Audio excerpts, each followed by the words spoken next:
chez les stars, pourquoi votre père ne parlait-il jamais de ses actions de résistant pendant la Seconde Guerre mondiale ? Marc Lévy, papa était un homme très humble et dans son silence s'exprimait aussi son humilité.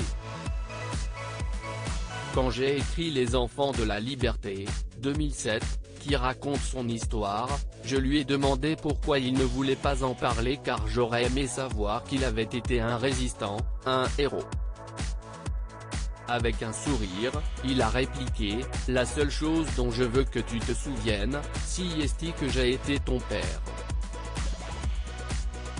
Comment avez-vous réagi à ces propos? Je n'ai pas compris tout de suite. Mais plus tard, il m'a dit, « La vraie victoire est venue longtemps après la guerre.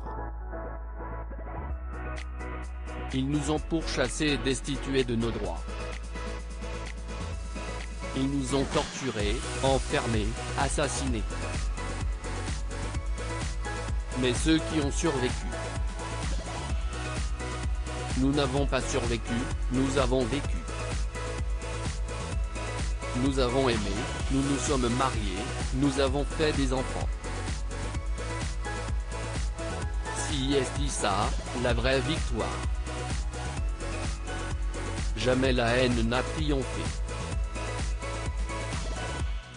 Leur combat était contre l'envahisseur mais aussi contre la haine. Il y avait une vraie conscience humaine et politique dans leurs actions. Comment vous sentiez-vous en découvrant tout ce qu'il avait fait? Impressionné, admiratif, ému. Quand je menais les recherches pour mon livre, émotionnellement, c'était difficile de mettre en scène un personnage qui était mon père, qui avait l'âge qu'avait alors mon fils aîné. Décrire la souffrance, la faim, la torture, l'emprisonnement, la peur, le désespoir. Plus d'une fois, j'ai été dévasté parce que je n'imaginais pas qu'il avait autant souffert. Parce que tout à coup, je comprenais l'origine d'une de ses cicatrices. Parmi les valeurs qu'il nous a transmises, il y a celle que la souffrance endurée ne vous donne pas des droits mais des devoirs. Notamment le devoir de protéger tout autre à venir de la souffrance que vous avez vous-même subie. Je me suis senti très responsable de la souffrance qu'il avait endurée pour que je sois un homme libre.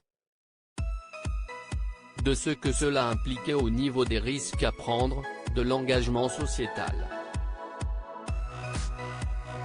Que pensez-vous de la jeunesse d'aujourd'hui? Je la regarde avec beaucoup d'amour, d'admiration. Je suis fasciné par sa résilience, son intelligence, son universalité. J'ai simplement envie de lui dire de faire attention. Le plus grand mensonge de ces 20 ou 30 dernières années est de nous faire croire que la démocratie est acquise. Que les gens trouvent qu'ils ont mieux à faire que d'aller voter est un signe d'une grande maladie de la démocratie. Il faut que cette jeunesse se soucie de cette démocratie qui est si fragile. Quand je vois mon fils cadet de 10 ans, je n'ai aucune certitude qu'il vivra sa vie entière dans une démocratie. Et compte tenu du passé de son grand-père, c'est quelque chose qui me fâche d'autant plus. Le nouveau livre de Marc Lévy, Le crépuscule des fauves, paraît le 2 mars aux éditions Robert Laffont.